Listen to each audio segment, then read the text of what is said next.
Hi guys, how are you? It's time for True Crime Tuesday once again. This story is very relevant to us all. Why do I say this? Guys, this story focuses on mental illness big time.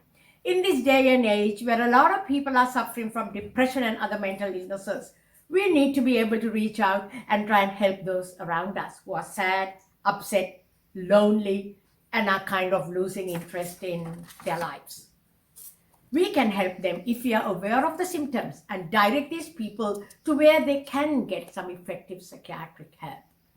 By being aware of how people around us, our loved ones, even our acquaintances act, we could perhaps help them from falling into the rabbit hole of depression and going down a dark and dangerous path all alone, leading some of them to even committing acts of violence on others or taking their own lives. Guys, this story is about a brutal killing and a suicide that took place at Harvard College in 1995. Ethiopian female student Sinedu Tadesse, who was 20 years old in 1995 and was heavily focused on her studies. She had no social life in Ethiopia as a kid, as her father had been arrested due to the turbulent activities that were going on in Ethiopia at the time. Take a look.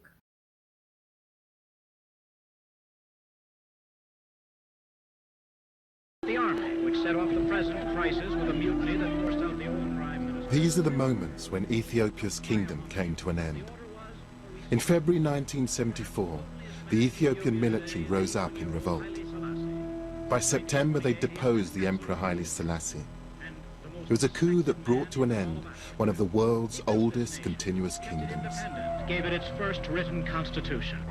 Realizing that times must change, he has decreed constitutional reforms be made, apparently with a view toward making Ethiopia a constitution. Haile Selassie was the last emperor of a dynasty that claimed it could trace its roots back thousands of years. And orderly.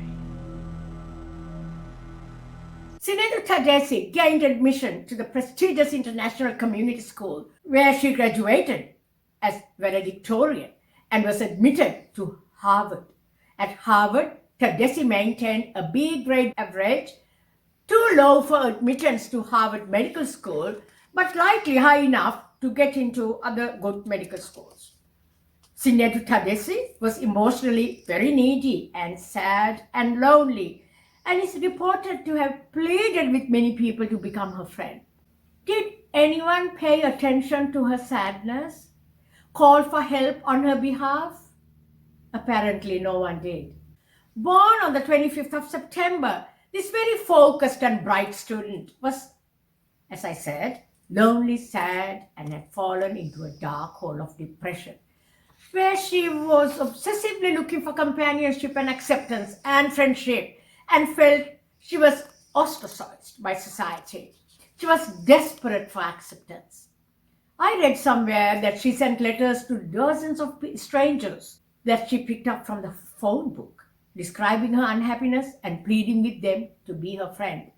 A woman who had responded to a letter by Tadesse became alarmed by the bizarre writings and recordings Tadesse had sent to her, and this terrified woman made no further contact with Tadesse. Guys, clearly there was something terribly wrong. Sinedu Tadesse should have been given some help. This pain could have been addressed through psychiatric help, and the young woman could have been saved, but this did not happen. Another woman who found a letter sent to her by Sinedu Tadesse obnoxious and was shocked by it, and she sent it to a friend who worked at Harvard to review. The outcome? We would think someone would have probed into this issue and opened a pathway for this disturbed young woman to get some help. Did it happen? Apparently not. Let's find out a bit more about the Harvard College life of Tadesse.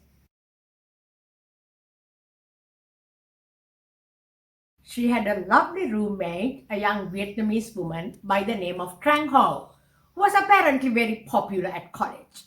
That is the beautiful Trang Ho. Tadesse was said to be obsessively fond of Trang Ho, and Tadesse was off-puttingly needy in her demands for attention, and it is obvious that she was mentally very ill at the time. Trang Ho felt stifled with the attention given to her by Tadesse. Due to the pressure and the unwarranted fondness and Sinedu Tadesse's expectations on her, Trang Ho felt very uncomfortable and thought she needed to distance herself from this unbalanced roommate. Trang Ho had decided to leave the campus and travel to her classes from her parents' home or to room with another group of girls in their senior year. Tadesse apparently reacted with total despair when Trang Ho had announced her decision to leave. Tadesse Sinedu could not cope with this, and she probably felt that she was being abandoned, jilted, cast aside. Guys, she obviously took the news very badly. The question is, why was Sinedu Tadesse never offered opportunities for psychiatric help? Things started going downhill rapidly from the day of Trang Ho's announcement, and the two young women stopped talking to each other. Tadesse purchased 2 knives and some rope, and she sent a photograph of herself with an anonymous note to the Harvard Crimson saying, "Keep this picture. There will be a very juicy story involving this woman." Take a look.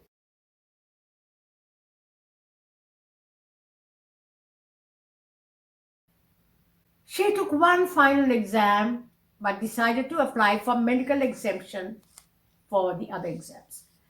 She had a brunch date with a fellow Ethiopian student who later said he felt that she was kind of saying goodbye to him. Again, guys, I am frustrated that no one reached out to award an opportunity for psychiatric help for this lonely, very disturbed young woman. It was May 28, 1995. Sinedu Tadesse stabbed her roommate Trang Ho 45 times with a hunting knife. Yes, 45 times. In such a frenzy that even the most seasoned police officers felt sick to the stomach when they saw Trang Ho's body. Tadesse also attacked one of Trang Ho's visiting friends, 26-year-old Thao Nguyen, severely injuring her as well. Tadesse then hanged herself in the bathroom. Tadesse was buried at the Ethiopian Orthodox Cemetery in Addis Ababa, Ethiopia. Guys, it's clear that this young woman with mental health issues got into the very depths of misery as a result of her situation being exacerbated by unsympathetic people around her, ignorant and cold-hearted university officials, and ineffective advisors.